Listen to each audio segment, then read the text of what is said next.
झारखंड की सियासत से जुड़ी हुई इस वक्त की बड़ी खबर आपको बता रहे हैं। सीएम हेमंत सोरेन की सदस्यता पर दूसरी राय मांगी गई है। राज्यपाल रमेश बैस ने चुनाव आयोग से मांगी है दूसरी राय। ऑफिस ऑफ प्रॉफिट मामले में दोषी पाए गए थे सीएम हेमंत सोरेन, जिसके बाद अब इस मामले में राज्यपाल रमेश बैस ने इलेक्शन कमीशन से दूसरी राय मांगी है। अब देखना यह होगा कि इस मामले में क्या राय दी जाती है इलेक्शन कमीशन की ओर से, लेकिन फिलहाल राज्यपाल ने दूसरी राय मांगी है। सीएम हेमंत सोरेन दोषी पाए गए थे और उसके बाद ऑफिस ऑफ प्रॉफिट मामले को लेकर कहा यह जा रहा था कि उनकी सदस्यता समाप्त हो सकती है, लेकिन राज्यपाल ने फैसला नहीं सुनाया था और राज्यपाल के फैसले का इंतजार काफी लंबे समय से किया जा रहा था और उन्हीं के फैसले का इंतजार करते हुए एक बड़ी खबर ये सामने आई, जिसमें साफ तौर पर यह कहा गया कि अब इलेक्शन कमीशन को दूसरी राय सौंपनी होगी। ज्यादा जानकारी के लिए हमारे साथ हमारे संवाददाता राजेश तोमर जुड़ गए हैं। राजेश, जहां अब तक इंतजार किया जा रहा था लिफाफे के खुलने का, वहीं अब राज्यपाल रमेश बैस ने इलेक्शन कमीशन से दूसरी राय मांगी है। क्या जानकारी इस मामले को लेकर? देखिए पूजा, चूंकि राज्यपाल हैं और उनका विशेष अधिकार है, उन्होंने इसी बाबत कहा कि जो ऑफिस ऑफ प्रॉफिट मामले में जो उनके पास शिकायत थी, उसके बाद उन्होंने इलेक्शन कमीशन से राय मांगा था। क्योंकि मामला इलीगल माइनिंग से था और इसके अलॉटमेंट से था, तो उन्होंने एक ओपिनियन मांगा था। इलेक्शन कमीशन ने जो ओपिनियन दिया, उसके बाद संभवतः राजभवन उनसे सहमत नहीं होगा। शायद यही कारण उन्होंने सेकंड ओपिनियन की बात कही और सेकंड ओपिनियन के लिए उन्होंने कहा कि वो इलेक्शन कमीशन से कहा कि कुछ ऐसी बिंदुएं थी जिसपे कि उसमें चर्चा नहीं हो पाई और राजभवन इस बात को लेकर स्वतंत्र है कि जो फैसला इलेक्शन कमीशन से आएगा, जो ओपिनियन आएगा, उस पर वो दोबारा ओपिनियन ले सकते हैं, फिर फैसला ले सकते हैं। देखिए, इसमें बहुत बड़ी पूरे बातों को समझे है पूजा, तो राजभवन के इस बयान के बाद, राज्यपाल के इस बयान के बाद आप समझ सकते हैं कि राज्यपाल ने वो तमाम जो बातें उन्होंने इशारा में कह दिया कि जो ऑफिस ऑफ प्रॉफिट का मामला था, झारखंड में जिस तरह से सरकार ने हाई वोल्टेज ड्रामा किया, उससे कहीं भी राजभवन दबाव में नहीं था। देखिए, दूसरी बात उन्होंने ये भी कहा है कि राजभवन कोई भी काम दुर्भावना में नहीं करता, यानी कि ऑफिस ऑफ प्रॉफिट मामले में जो फैसले आए थे, जिन बिंदुओं पर उन्होंने विचार को कहा था, इलेक्शन कमीशन में कहीं न कहीं उन बिंदुओं पर चर्चा नहीं की गई और उस बाबत राजभवन ने दूसरा उन्होंने ओपिनियन मांगा है। दूसरे ओपिनियन के बाद राजभवन कोई फैसला लेगा। लेकिन इतना तय है कि राज्यपाल की तरफ से इस आए बयान के बाद झारखंड में जो सियासी हलचल है एक बार फिर से तेज होगा।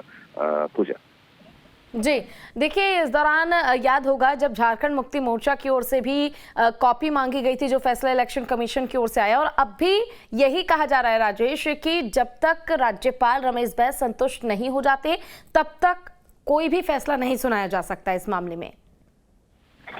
देखिए, राजभवन ने उसी पूरे जो पॉलिटिकल ड्रामा था पूजा, उसको लेकर उन्होंने बिल्कुल साफ कहा है कि राजभवन का ये विशेषाधिकार है, क्योंकि उनके पास जब शिकायत पहुंची थी इलेक्शन कमीशन को लेकर कि चुनाव के दौरान और चुनाव के कोड ऑफ कंडक्ट के हिसाब से मुख्यमंत्री पे जो आरोप लगे हैं, उसकी उन्होंने जांच का एक तरह से जो आदेश दिया था और जांच में चीजें आई थी। उसके बाद उन्होंने इलेक्शन कमीशन से उसको लेकर ओपिनियन मांगा था और उसी के तहत वो जिस बात को लेकर कहा कि राजभवन तमाम चीजों को विचार करने के लिए स्वतंत्र है और उनके जो फैसले हैं वो भी किसी बिना दबाव का वो फैसला आएगा, उसको लेकर कोई दबाव नहीं बना सकता।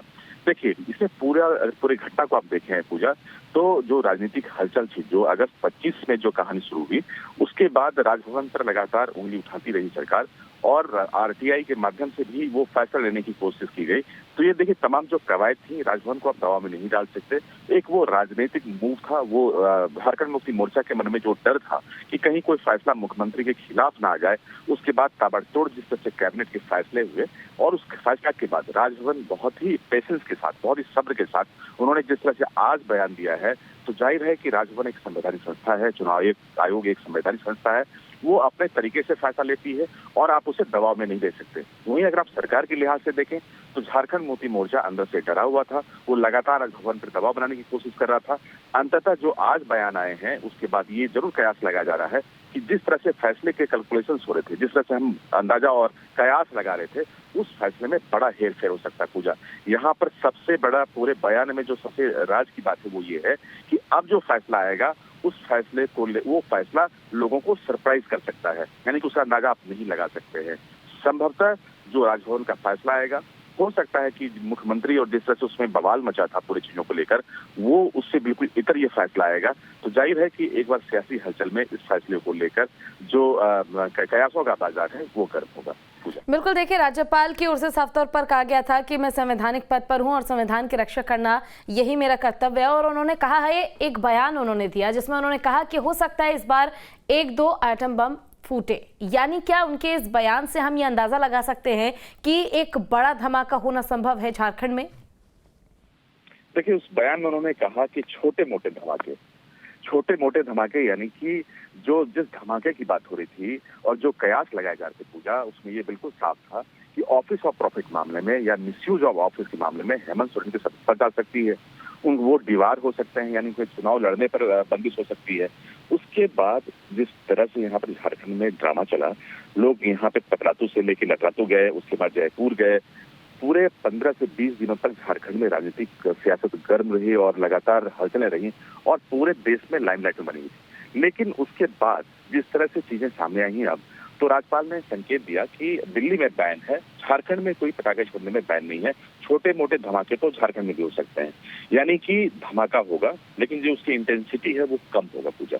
यानी कि जो फैसला है संभवतः वो माननीय राज्यपाल जो फैसला सुनाएंगे वो सीएम हेमंत सोरेन के खिलाफ आता है, तो क्या वहां पर सियासी गर्मी और ज्यादा बढ़ सकती है? क्या वहां पर दोबारा से चुनाव कराए जा सकते हैं? देखिए, अभी इस तरह के कयासों पे हमें नहीं जाना चाहिए पूजा, क्योंकि राज्यपाल ने जो संकेत दिया है वो ये कि सेकेंड ओपिनियन के बाद बहुत तेजी से फैसला आएगा और जैसे उनके पास वो ओपिनियन आता है वो अपनी फैसला सुना देंगे। इसलिए वो स्वतंत्र है कि वो फैसला कब सुनाएंगे, यानी कि उसमें भी वक्त वो ले सकते हैं। लेकिन उन्होंने जो इशारा किया है कि छोटे मोटे धमाके झारखंड में हो सकते हैं। अब ये धमाके झारखंड मुक्ति मोर्चा को नुकसान पहुंचाएगा या फिर फायदा पहुंचाएगा या सिर्फ सरप्राइज करेगा, इसके लिए हमें थोड़ा इंतजार करना होगा, थोड़ा हमें इसके लिए वक्त देना होगा। राजभवन। ठीक है, आपका बहुत बहुत शुक्रिया तमाम जानकारी के लिए राजेश।